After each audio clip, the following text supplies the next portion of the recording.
ভগবান শ্রীকৃষ্ণ সকলের চরম গতি।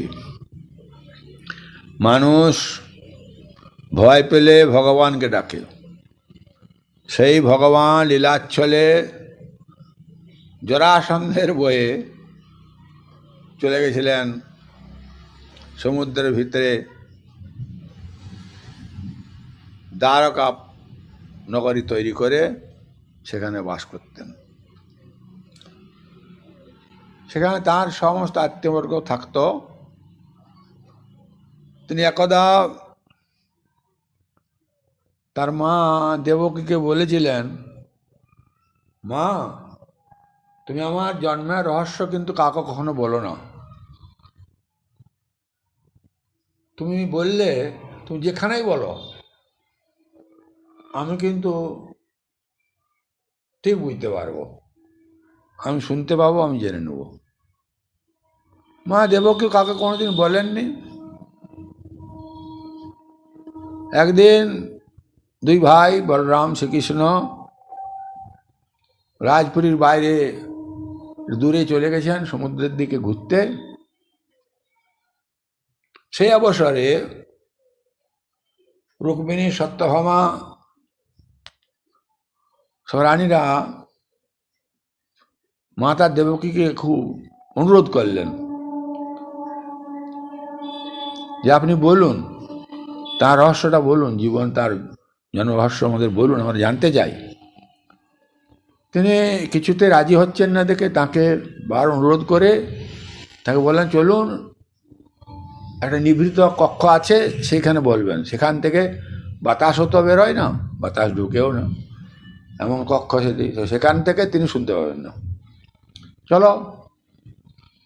তো তিনি সেই কক্ষের ভিতরে বসে রানীদের বলছেন, আর দরজা বন্ধ করে তার বাইরে প্রহরী আছেন সুভদ্রা। এদিকে ঘুরতে ঘুরতে ভগবান শ্রীকৃষ্ণ বুঝতে পারছেন যে কোথাও কেউ তার রহস্যের কথা বলছে। দাদা বলরামকে বললেন, দাদা দেখো, আমার জন্ম রহস্য তো বড় গম্ভীর, অলৌকিক, সুতরাং এ কথা তো কাউকে না বলতে বলেছি, নিষেধ করেছি। মাকে কে বলছে? বল, তুমি বুঝতে পারছো? মনে হ্যাঁ, তো চলো তাহলে। এই করে তারা যেখানে কথা হচ্ছে সেই দিকে ধীরে ধীরে ধীরে ধীরে অগ্রসর হতে হতে হতে হতে রাজপুর প্রবেশ করলেন। পুরী প্রবেশ করে ধীরে ধীরে ধীরে ধীরে অন্দরমহলে প্রবেশ করলেন।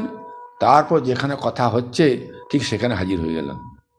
তিনি বুঝতে পারছেন এই কক্ষের তো কথা হচ্ছে। তখন তিনি প্রবেশ করার চেষ্টা করছেন, আর ঠিক সেই সময় সুভদ্রা ছিলেন। তিনি বুঝতে পারছেন যে ভীষণ গোলমাল হয়ে যাবে, তাই তিনি দু ভাইকে বগলে দুটো হাত ঢুকিয়ে দু ভাইকে ধরে রাখলেন, খুব জোরে ধরে রাখলেন, যাতে আর প্রবেশ করতে না পারে। তো তখন ভগবান শ্রীকৃষ্ণের ক্রোধ উৎপাদন হলো, বলরামেরও ক্রোধ উৎপাদন হলো। অজানা কথা, কাউকে বলা উচিত নয়, এই আলোচনা হচ্ছে এখানে। এর আগে তার শরীর কম্পিত হলো এবং তার দুটি বাহু ক্রোধে এরকম হয়ে গেল, যেরকম দেখি মূর্তিটা, দুটো হাত মুঠা হয়ে গেল, আর চোখ দুটো বড় বড়, একদম বড় বড় ওই গোলাকার হয়ে গেল। বলরামের তাই অবস্থা হলো। এই দেখে সুভদ্রা যে বিস্মিত হয়ে গেল, বলেন, এ কি রূপ তোমার, এ কি রূপ? বলে, এটা হচ্ছে আমার জগন্নাথ রূপ। তো যখন পুরীতে রাজা ইন্দ্রদম্ন আদেশ পেয়ে সেই ভেষাসটা কাঠকে দিয়ে দারু মূর্তি তৈরি করতে বললেন, তো যাকে বললেন সেই যে তৈরি করবে,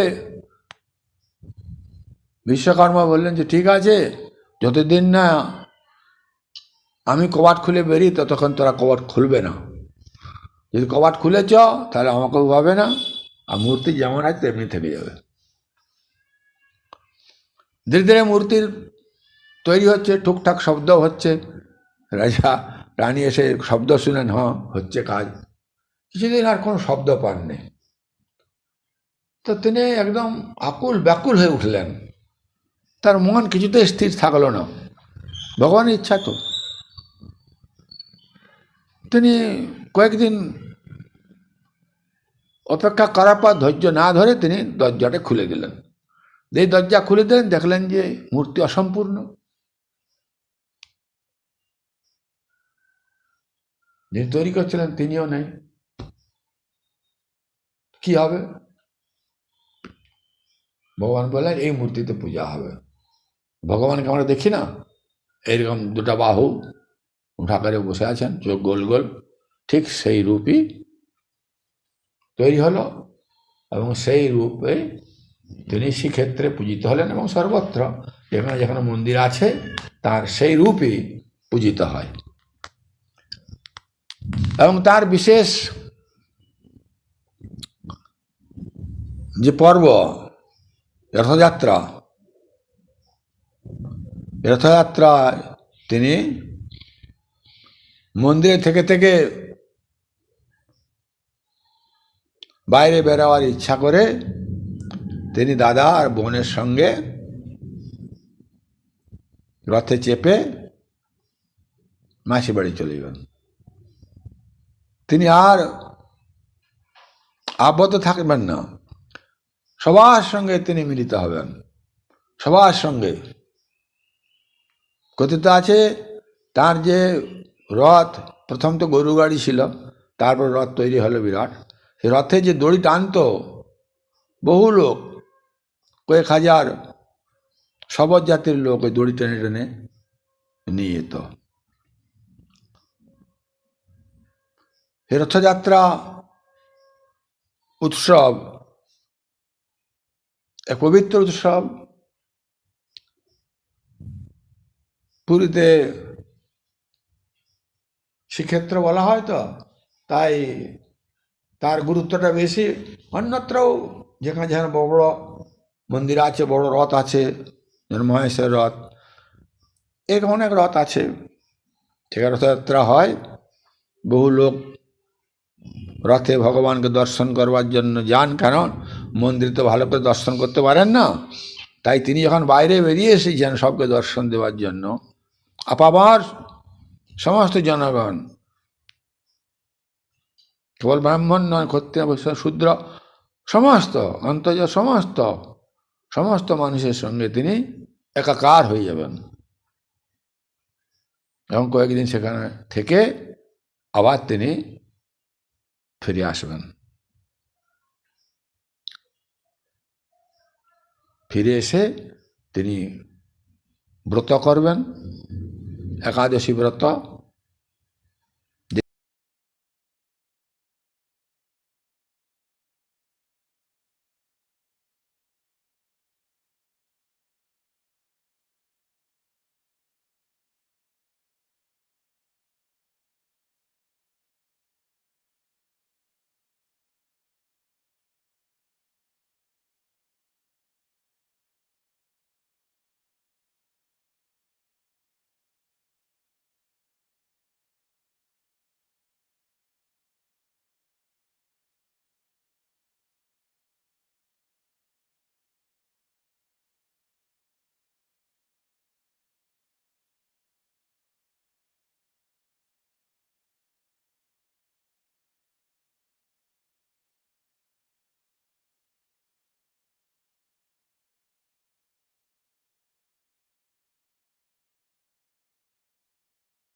দশরথ কেন কথাটা বলা হচ্ছে? 10টি ইন্দ্রিয়রূপ ঘোড়া এর সামনের দিকে আছে। যেমন রথে ঘোড়া থাকে সামনের দিকে বাঁধা, সেরকম 10টি রথ আছে, ঘোড়া আছে। তাই দশরথের বাবার নাম কি না অজ। অজ মানে যার জন্ম নেই মৃত্যু নেই, সে নির্গুণ ব্রহ্ম, এই অজ। তো অজর পুত্র দশরথ মানে সেই নির্গুণ ব্রহ্ম, এই যে পরমাত্মা শ্রীকৃষ্ণ, এই জগন্নাথ, যা সে নির্বিশেষ অবস্থা হচ্ছে সে নির্গুণ ব্রহ্ম। তিনি যখন একলা ছিলেন, সে তার ভিতরে আনন্দ ছিল, কিন্তু সে আনন্দ প্রকাশ হচ্ছিল না ভালো, তাই তিনি জগৎ সৃষ্টি করলেন আনন্দ উপভোগ করবেন বলে। তাই তো এই দেহরূপ রথেও তিনি চেপেছেন, আর সেই কাঠের রথে চেপেছেন আনন্দের জন্য।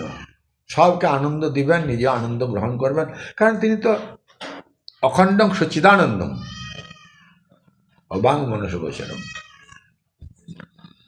তাই সেই অজর পুত্র দশরথ, দশরথের পুত্র রাম, রময়তি রময়তি রাম,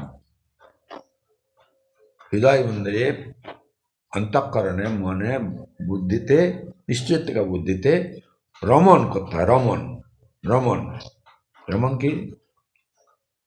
ইন্দ্রিয়গুলিকে মনে, মনকে বুদ্ধিতে, বুদ্ধিকে অহংকারে, অহংকারকে মহত্তত্ত্বে, মহত্তত্ত্ব প্রকৃতিকে, প্রকৃতি থেকে সে অব্যক্ত, অব্যক্ত থেকে সে আরো অব্যক্ত পরম পুরুষের সঙ্গে মিলিত করা, রমণ, এতে রাম। তো সেরকম তিনি বললেন, মহাব্রহ্মজ্ঞানী যমরাজ্যী নচিকেতাকে বলে, নচিকেতা দেখো, সাধন বলছি তোমাকে, এই যে দেহরূপ রথ, এই দেহরূপ রথে চেপে জীবনযাত্রাও চলছে, রথযাত্রার মতন আমাদের জীবনযাত্রাও পরিক্রমা চলছে। সেই রথ চলছেই। এই রথে কে আছে এখানে স্বামী? না, জীবাত্মা, জীবাত্মা, জীবাত্মা। আর সারথি কে? না বুদ্ধি। কোন বুদ্ধি? নিশ্চিতকা বুদ্ধি। যেমন আমরা গীতার উপরে ছবি দেখি, রথ, রথের উপরে অর্জুন বসে আছে গালে হাত দিয়ে, আর সামনে বসে আছেন ভগবান। ভগবান তাকে সারথি করেছে সে, কিন্তু আমরা তো তাকে সারথি করিনি, আমরা দুষ্ট মনকে সারথি করি, দুষ্ট মনকে, যে কিন্তু ঘোড়াগুলোকে কখনো, এই দুষ্ট অশ্বগুলোকেও কখনো নিয়ন্ত্রণ করতে পারে না। তাই দেখুন, ভগবান হচ্ছে নিশ্চয়তা বুদ্ধির অংশ, তো তাকে দিয়ে তিনি লাগাম ধরে টেনে ঘোড়াগুলিকে নিয়ন্ত্রণ করে রথকে সুভাবে চালিত করে তাকে যুদ্ধে জয় করিয়েছিলেন। তো তেমনি আমাদেরও ঋষি বুঝাচ্ছেন যে দেখো, তোমার এই শরীর রথে দুষ্ট অশ্বগুলিকে যদি নিয়ন্ত্রণ না করতে পারো, একে সে যেদিকে সেদিকে নিয়ে চলে যাবে, ভুল পথে পরিচালিত করবে, খানা ডোবায় পড়বে, তখন রথের ক্ষতি হবে, তোমারও ক্ষতি হবে। তাই নিশ্চিতকা বুদ্ধিকে সামনে বসে মনকে লাগাম করতে হবে। কেন মনকে লাগাম করতে গেছেন? লাগাম টানলে ঘোড়া ছুটতে থাকে। সেরকম মন করে কি, সেই ইন্দ্রিয়র ঘোড়ার দিকে ছুটে ছুটে গোচারণ, গোচারণ ভূমির দিকে ছুটে যায়, হয়ানাহু। তাই দেহ, মন, এই ইন্দ্রিয়গুলিকে নিয়মিত করে, তাকে শান্ত করে, তাকে নিয়ন্ত্রিত করে, সাধন ক্ষেত্রে বসে এই রথকে সম্পূর্ণ ভালো করে চালাতে পারো, তাহলে জীবনরূপ রথ যে চলছে, সেই রথ একদিন ঠিক জায়গায় হাজির হয়ে যাবে। মনীষীন, মুনিগণ বলছেন, মুনিগণ বলছেন, ঋষিগণ বলছেন, তখন কি হবে না, সমস্ত হতে রথের ভিতরে যিনি সেই প্রভু জগন্নাথ, যিনি জগতের নাথ, জগন্নাথ, যে নির্বিশেষ ব্রহ্ম, তিনি মায়া পুরুষ শ্রীকৃষ্ণ, তাঁরই রূপ বর্ণনা করা হলো। তিনি সেই জগন্নাথ রূপ ধারণ করেছিলেন, অতি গোপন বস্তু, অলৌকিক বস্তু। তাঁরই লীলাতে নিত্য থেকে লীলায় এসছেন, তাঁর লীলা বুঝা ভার। বিমূঢ়ানানু পশ্যন্তি পশ্যন্তি জ্ঞান চক্ষুষ। মূর্খ লোক বুঝতে পারবে না, তাদের জ্ঞান চক্ষু উন্মীলিত হয়েছে, তিনি তো তারা বুঝতে পারবে ভগবানের লীলা। তিনি এক অখণ্ড, তবুও তিনি সর্বব্যাপী, জগৎ সংসার তাঁরই, তিনি ছাড়া দ্বিতীয় কিছু নেই। আমাদের অজ্ঞান দ্বারা ভেদ দেখি, বিভেদ দেখি, এসে দেখি, কিন্তু ভগবান বুঝিয়ে দিলেন, দেখো আমার ভিতরে কোনো ভেদ নেই, আমার কোনো ভেদ নাই, আমি কেন একলা থাকবো, আমি মাঝে সাঝে যাবো, আমার সৃষ্টিকে দেখবো, সবাই আমার কাছে আসবে, সবাই আমার আপন। কেন আপন? আপন হইতে যিনি আরো আপনার। আমাদের যে আপন আছে, পিতা মাতা ভাই বন্ধু সব আপন আপন করি না, এসব আপনার আপনার নয়, তার চেয়ে আরো অতি আপন যিনি আমাদের সঙ্গে আছেন, যিনি আছেন বলে আমি আছি, সেই আপনকে যদি আমরা আরো আপন করে নিতে পারি, তার সঙ্গে মিলিত হতে পারি, তাহলে সেই সচ্চিদানন্দম, তিনি যে সেই আনন্দ, সৎস্বরূপ আনন্দ, যা অবাং মনস গোচরম, এই মন বাক্যের অতীত, যত্র বাচা নিবর্তন্তে অপ্রাপ্য মনসা সহ আনন্দ ব্রহ্মণ বিদ্যা ন বিভূতি কুতশ্চিৎ। এই মন, বুদ্ধি দৌড়ালো, অনেক অনেক দৌড়ালো, দৌড়ে তার হদিশ পেল না। তখন সেই বিদ্বান, সেই পণ্ডিত, সেই ঋষি, সেই মুনি, সেই মহর্ষি, মহাযোগী, তপস্বী, তারা সে আনন্দকে জেনে কারোর সঙ্গে তারা ভেদ রাখলেন না, অভেদ, কোনো ভয়ও তার ভিতরে রইল না। তিনি জানেন যে প্রভু জগন্নাথই গড়ার জগৎ, তিনি ছাড়া দ্বিতীয় কোনো বস্তু নেই, কোনো বস্তু নাই। তাই যখন তাকে দর্শন করে আমাদের অন্তরের ভিতরে সেই প্রভু দর্শন রাখবো। এ হাতে যখন আমাকে কেউ ভালো মিষ্টি দিচ্ছে, কেউ ভালো সোনার গয়না দিচ্ছে, তখন আমি তার খুব প্রশংসা করছি, কিন্তু এই হাত যিনি দিয়েছেন তাকে স্মরণ করার জন্য দুটো হাত জোড় করে যখন প্রণাম করছি, তখন তার কাছে কি চাইব? আমরা ভুল জিনিস চাই, আমরা অনিত্য জিনিস চাই, তাই আমাদের কষ্ট। আমরা যে সত্যিকারে তাকে চাই, সেটা দিবার জন্য বাইরে বেরিয়ে এসছেন রথে চেপে, আমরা ভুল জিনিস চেয়ে পুরী থেকে ঘুরে এলাম, সে পুরী খেয়ে চলে এলাম, গরম গরম ছাঁকছে পুরী। কিন্তু যে পুরী শ্রীক্ষেত্র, যেখানে গেলে মুক্তি পাওয়া যায়, যেখানে গেলে ভক্তি পাওয়া যায়, সেই ভক্তি আর মুক্তির কথা যে ভাগবতে আছে, গীতা শাস্ত্র সবাই আছে, সেটা আমরা একবারও ভগবানের কাছে, কিন্তু যে হাত তিনি দিয়েছেন সব কিছু করার জন্য, সোনার বাকল পরে তা দেখাচ্ছি, দেখো তার উদ্দেশ্যে কথা বলছি, কিন্তু যিনি হাত দিয়েছেন তাকে তো আমরা কখনো স্মরণ করলাম না, তার কথা ইয়াদ মনে করলাম না, যে হাত তো প্রভুই দিয়েছে। তা অজান্তে দুটো হাত একসঙ্গে হয়ে শ্রী প্রভুর চরণে এই মস্তক নিচু করে নিবেদিত হলো। তার মানে শরণাগত, ভগবান বলছেন শরণাগত হও, হে অর্জুন তুমি শরণাগত হও, তাহলে আমি তোমার সমাজ পাপ আমি দূর করে দিতে পারবো।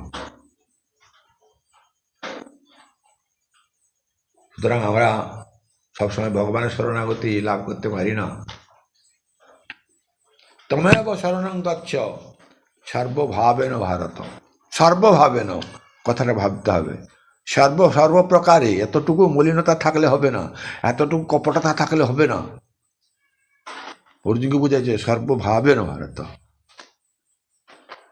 তৎপরাং শান্তি, তাহলে তুমি সেই পরা শান্তি লাভ করতে পারবে। ঈশ্বর সর্বভূতানাং হৃদ্দেশে তিষ্ঠতি অর্জুন, তোমার হৃদয়ের ভিতরে আমি আছি, সবার হৃদয়ের মধ্যে আছি। তোমার বাইরে কোথায় খুঁজছো? তীর্থে তীর্থে কোথায় ঘুরছো?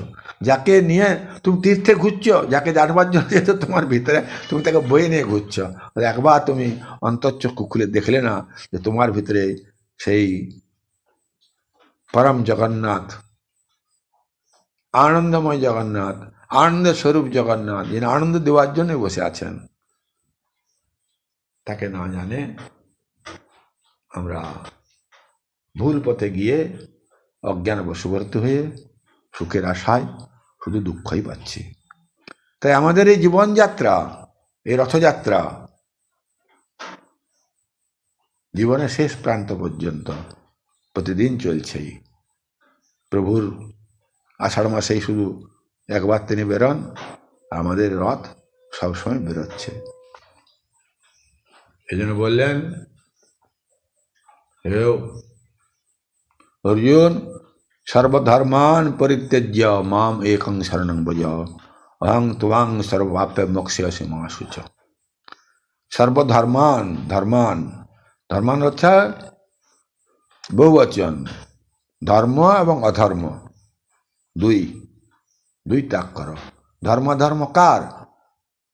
তিনি তো ধর্মের অতীত, অধর্মের অতীত, ভূত ভবিষ্যতের অতীত, কার্যকারণের অতীত। তাহলে ধর্ম হচ্ছে প্রকৃতির তিন গুণ। এই তিন গুণের বাইরে, প্রকৃতির বাইরে গেলেই সর্বধর্মান পরিত্যাজ্য হবে। চতুর্ভুজ জড়তীর্থর বাইরে যেতে হবে, তবে গিয়ে সর্বধর্মান পরিত্যাজ্য হবে। এ বড় গভীর জিনিস আছে।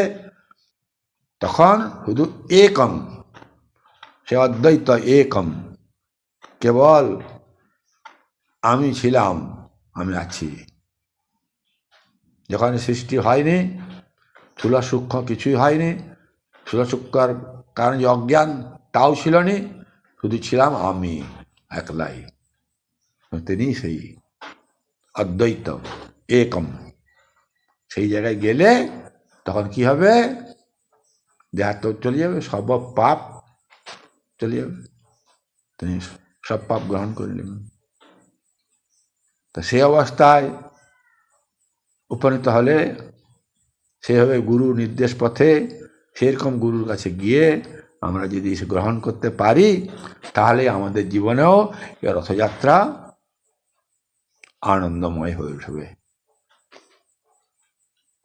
তাই প্রভুর এই রথযাত্রাকে বারবার প্রণাম, বারবার প্রণাম, বারবার প্রণাম।